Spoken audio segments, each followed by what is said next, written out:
Hey, this is Warren Redlick. Let's talk about Starship point to point.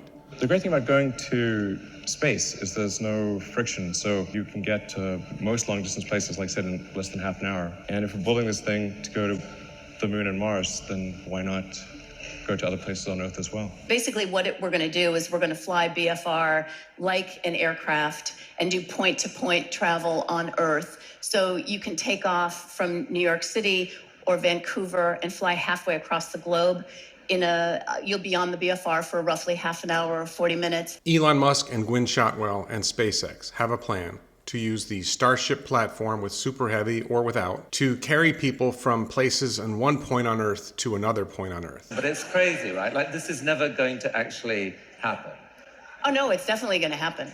This is definitely going to happen. The idea of Starship or BFR or the Interplanetary Transport System, when Elon Musk first started talking about this, was to take people from the Earth to Mars. Musk has also said that this has a residual capability. If we can take people from Earth to Mars, then we can also take people from one place on Earth to another. If you build a ship that's capable of going to Mars, well, what if you take that same ship and go from one place to another on Earth? For example, being able to travel from Los Angeles, California to Sydney, Australia, or from San Francisco, California to Tokyo, or from New York City to London. These are all potential routes for using Starship to get there.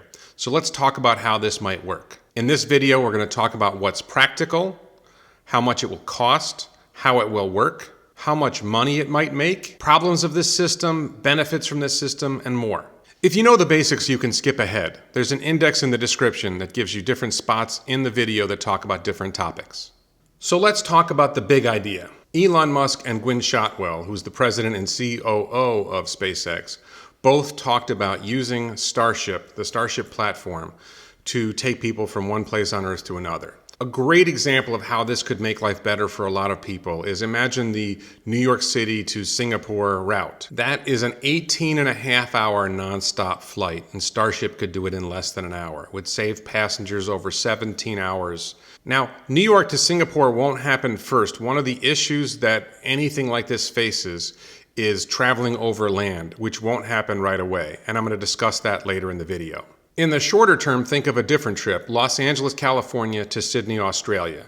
That one is completely over water, and Los Angeles to Sydney is a 15-hour nonstop flight. Starship can do it in less than an hour, saving passengers over 14 hours in travel time. And don't just think about longer trips. Even medium-length trips of 6 to 10 hours can be much better with Starship. Think about Los Angeles to Shanghai or Tokyo, or San Francisco to Shanghai or Tokyo. New York City to London or Lisbon, Portugal. Miami, Florida to Sao Paulo, Brazil. These are all shorter flights of maybe 6 to 9 hours on a regular airplane that Starship would be able to do in half an hour without using the Super Heavy booster. That's another detail I'm going to talk about shortly. The early versions of Starship will carry 100 passengers in a business or first class platform. The first BFR is going to have roughly 100 passengers. Later versions, it could potentially carry up to 1,000 passengers on long trips. Using 1,000 passengers would spread the cost of the trip over more people, and this would save more money. Again, I'll be discussing that later in this video. But even with using 1,000 passengers, it will probably never be as cheap as the cheapest bargain fares, so this is not going to be for everyone. There's other reasons why this is not for everyone. If you don't like roller coasters, this ride will not be for you. Passengers will face up to 3 Gs of force on launch, re-entry, and landing. There will be some very difficult moments in the flight that will be very uncomfortable for some people. And then in the middle of the flight, you'll be in zero gravity, which can cause people to become nauseous and vomit. Roller coasters also make people vomit, so if you like roller coasters, you may be comfortable with the 0G, the entire experience. Much like ocean travel, roller coasters, and turbulent airplane flights, this kind of experience can cause people to feel sick, vomit, or otherwise feel very uncomfortable. On the plus side, for most of the flight, there's no turbulence because you're out of the atmosphere, so the rocket does not get affected by wind at all because there's no wind. You won't be moving around the cabin, not even to go to the bathroom. If you think it might be an issue that you won't be able to handle 1 hour strapped into a seat, then you should probably wear Depends, a popular American brand name for an adult diaper. You should wear some kind of adult diaper because if you're going to have to go to the bathroom, then you're not going to have the opportunity. You can't move around when you're facing 3Gs and weightlessness in a short flight. As Elon Musk has said, the passengers will be strapped in like they're in a roller coaster ride. There's no flight attendants walking around the cabin. There might be zero crew. The flight is controlled completely by computer. No human pilot could manage to land a rocket on their own. The computers have to do it. The system that operates the rocket is too complicated for a human to control. It is controlled by very sophisticated computers that are designed for just this purpose, and they work extremely well. Think of Starship point-to-point as a thrill ride that gets you where you want to go in an hour or less. Currently, most of these trips really take you a day or more out of your life. With Starship point-to-point, you'll be able to travel anywhere in the world for a day trip. You won't necessarily want to, but you'll be able to if you want to. Get on Starship in the morning, fly anywhere in the world, fly home that night, and sleep in your own bed. I'm personally invested in this one because I travel a lot and I do not love to travel. And I would love to get to see my customers in Riyadh leave in the morning and be back in time to make dinner. When Elon Musk and SpaceX first started talking about Starship point-to-point, the original idea was a two-stage rocket.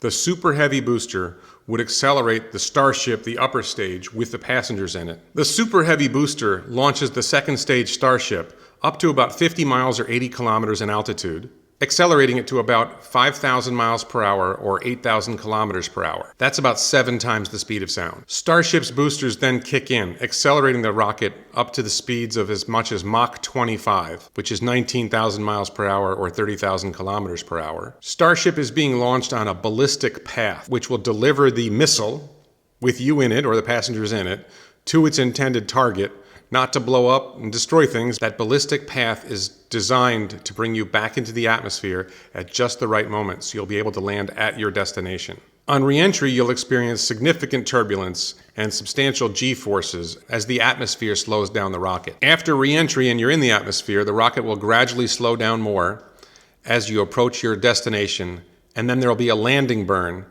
which will be, again, substantial G-forces landing you at your destination. So that original idea was a two-stage rocket. More recently, Elon suggested in a tweet that Starship alone without Super Heavy would be able to do some shorter flights. The shorter flights would be up to 10,000 kilometers or 6,000 miles or so. Starship might need a couple extra engines and more fuel to be able to do these flights, which would mean less room for passengers. There would be a smaller maximum number of passengers for these flights. It wouldn't be able to carry 1,000 people in that configuration. Top speed for these flights would be closer to Mach 20, 15,000 miles per hour or 24,000 kilometers per hour. Many of the most common trips are 4,000 miles or less, 6,500 kilometers or less. Single-stage flights would cost less because they would use a lot less fuel and because you wouldn't have the operational cost of managing the Super Heavy booster. So let's talk about how much this is going to cost. Elon Musk has estimated that a full Starship Super Heavy launch into orbit, carrying over 100 tons of payload into orbit, would cost in the ballpark of $900,000 in fuel. That's methane fuel.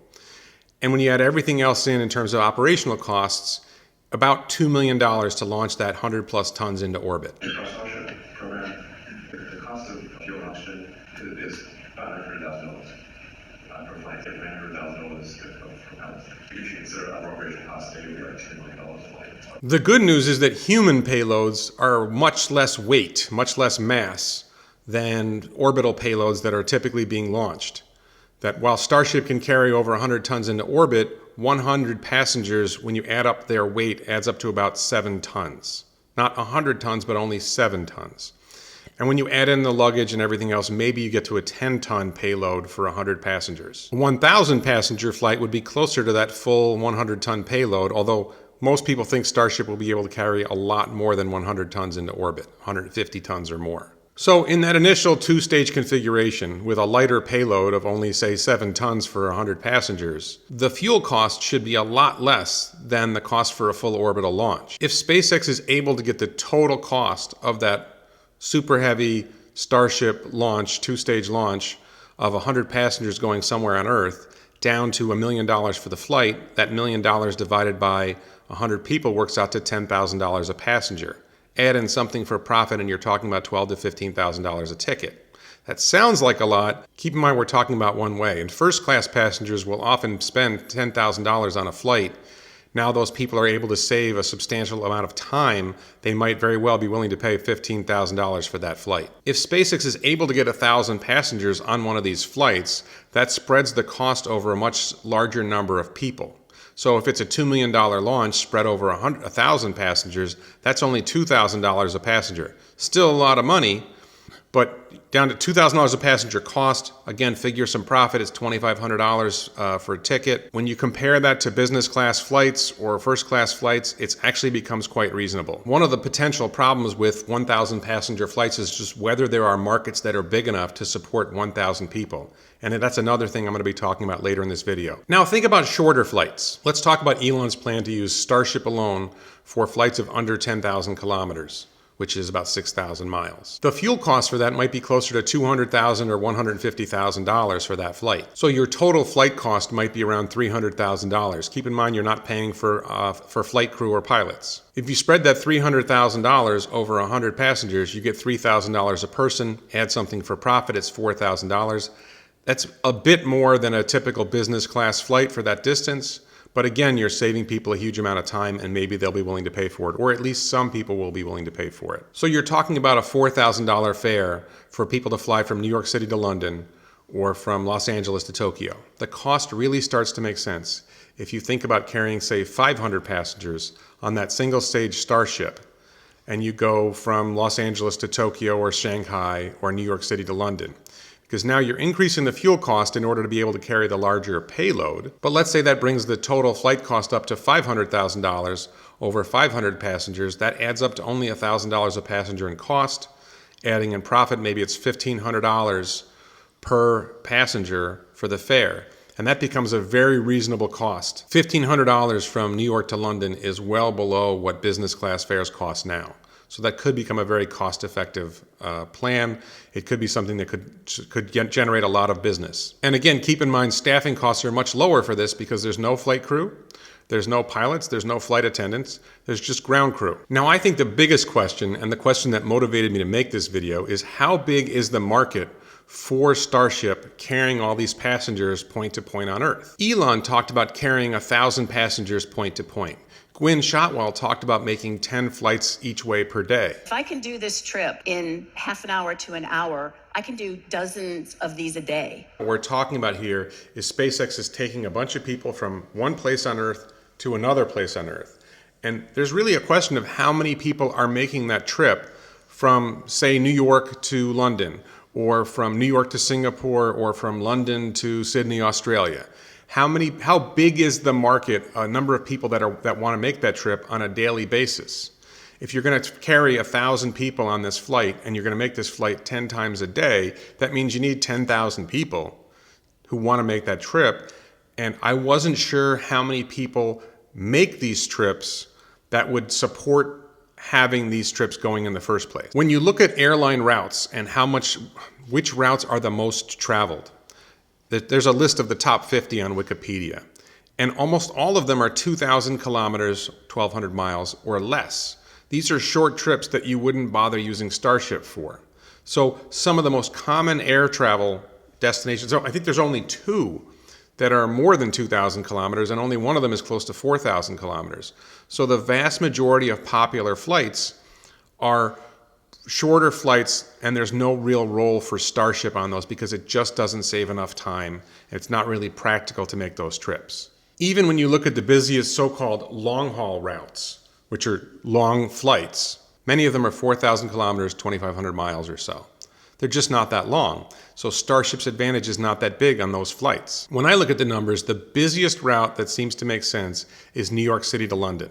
This is a 5,500 kilometer flight. Takes about 6.5 hours, and there are 14,000 flights a year between JFK and London Heathrow. JFK is New York City's main international airport. London Heathrow is London's main international airport. That 14,000 flights a year works out to about 40 flights a day. If each of those flights carries 50 business class passengers, that works out to 2,000 passengers a day. So even with that, if you were going to do 1,000 passengers, you'd only have 2 trips a day. Now, a typical one-way nonstop business fare between New York and London costs about $5,000. So the $4,000 fare for Starship to make that trip really makes a lot of sense. You're getting people there a lot faster, and it's actually costing less than a business class fare. When I talk about the 14,000 flights a day, there's a lot of travel between New York and London that isn't on nonstop flights between JFK and Heathrow. There are 2-stop flights and 1-stop flights. There are flights from Newark Airport, LaGuardia, London Stansted, London Gatwick. When you add all that together, it's probably more than 2,000, significantly more than 2,000 passengers a day, but it's not that much more. And the people who are willing to take those 1-stop or 2-stop flights to save money are less likely to be willing to pay for the convenience of the Starship quick trip.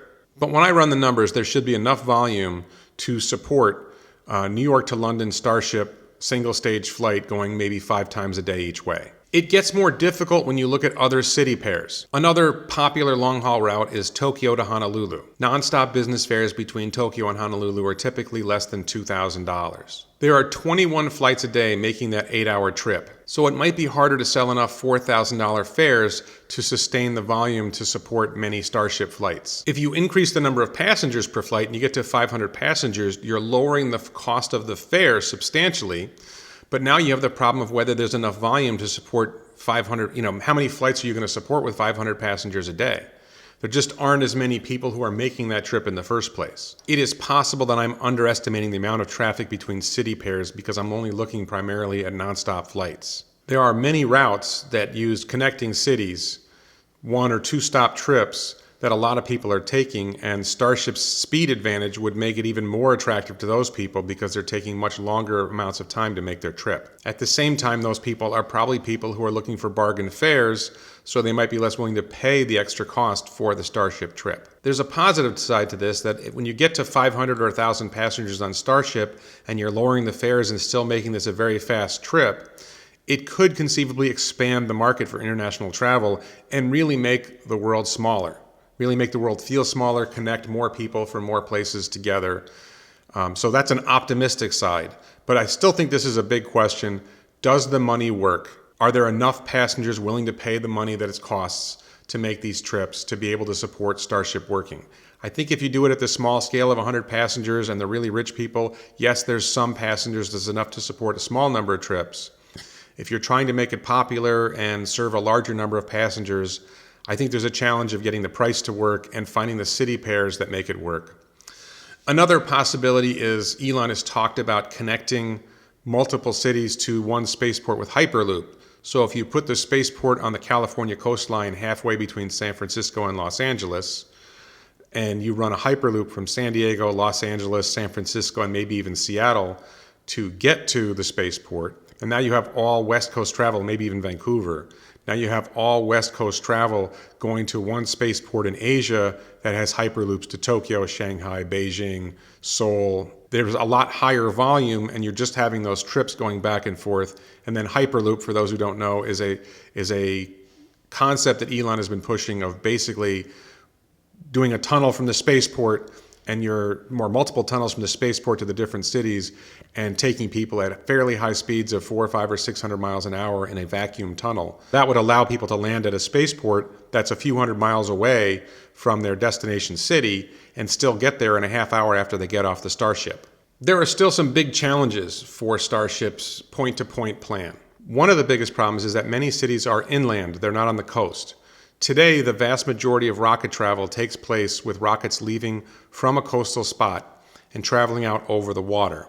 The concern is that if a rocket's going to crash, you want it to crash on water, not on land where people live. So many popular flights like New York City to Los Angeles or London to Dubai, those involve a lot of overland travel, and there's a question about whether national governments will allow rockets to fly over land like that. SpaceX itself has admitted that they will need to demonstrate extremely high reliability to get government support to allow this to happen. They've said they need Starship to fly over 1 million flights in order to demonstrate that reliability. And it's going to take a very long time for Starship to deliver 1 million flights. This problem eliminates a lot of potential market for Starship point to point because so much of our travel today occurs over land. New York City to Los Angeles, New York to Chicago. Another big problem is so many cities are inland. Think about Chicago, Denver, Dallas, and Atlanta in the United States. Think about Berlin in Germany and Madrid in Spain. Chongqing and Chengdu in China are inland cities that are very large. The city of New Delhi in India is another large city that is inland. These cities are not ideal for this point-to-point travel because they're in a position where you'd have to have a rocket landing on land, and the danger of a crash would be, if there's a problem with the rocket and it lands badly, it could land in a populated area and cause a tremendous amount of damage and kill people. The other big problem for this Starship point-to-point idea is weather. If you follow rocket launches, and I'm a big fan of SpaceX, I watch a lot of their rocket launches, they're often delayed by a day, 2 days, 3 days, even a week. That's not going to work with commercial travel. We're used to airliners taking off an hour late or 2 hours late sometimes, but having our airliner not take off that day and having to wait 2 or 3 days is not going to be viable. So there's really a question about whether SpaceX has a plan for how to make these launches more consistent and launch in bad weather. And it's not just the launch. We've even seen SpaceX launches delayed because they land rockets, and if the landing area has bad weather, that's been a problem. So if we're going to have a Starship launch, and it's going to be flying from London to Sydney, Australia, or let's say Los Angeles to Sydney, Australia, you not only need good, clear weather at the Los Angeles launch site, you also need good clear weather at the Sydney, Australia landing site. Hopefully, SpaceX has a plan for how they're going to do this reliably. It may be that Starship, because of its size or some other characteristic, is more capable of handling difficult weather when it does launches and landings, but that's something that remains to be demonstrated. For now, we don't know if that's going to work. Starship offers tremendous potential for making our world smaller than it already is. It could open up travel around the world in less than an hour, but there are a lot of details to work out before it becomes a reality. It seems like trips from the east coast of the United States to the west coast of Europe should be very viable. There's a lot of traffic between the United States and Europe, and particularly from the east coast of the United States to the west coast of Europe, London, other cities. This idea of having a common spaceport for one edge of a continent with Hyperloop connecting them to the cities, that seems like it might work. Same thing for the west coast of the United States to go to the east coast of East Asia. That could make a lot of sense, and there could be sufficient volume to support this. The longer-term dream of being able to fly, as Gwynne Shotwell talked about, being able to fly from Los Angeles to Riyadh, Saudi Arabia. Riyadh is an inland city in Saudi Arabia, pretty much surrounded by land, no obvious location for a spaceport. That longer-term dream is really a longer-term dream. Hopefully SpaceX has figured some of this out already, or will figure this out, and it will happen. And this could lead, again, I always like to end on an optimistic note. I think this is great stuff. I think we're going to see tremendous potential for our world to become a smaller and better place. This still doesn't seem like it's going to work in the short run for inland cities, and I think we're going to need other solutions for that, like Hyperloop. This is something I hope to talk about in a future video. But the positive examples, if you look at, say, Los Angeles to Shanghai, or Los Angeles to Sydney, or Tokyo to Sydney, these are long flights that are largely over water. They cover a lot of ground very fast, saving travelers a lot of time. Thanks for watching.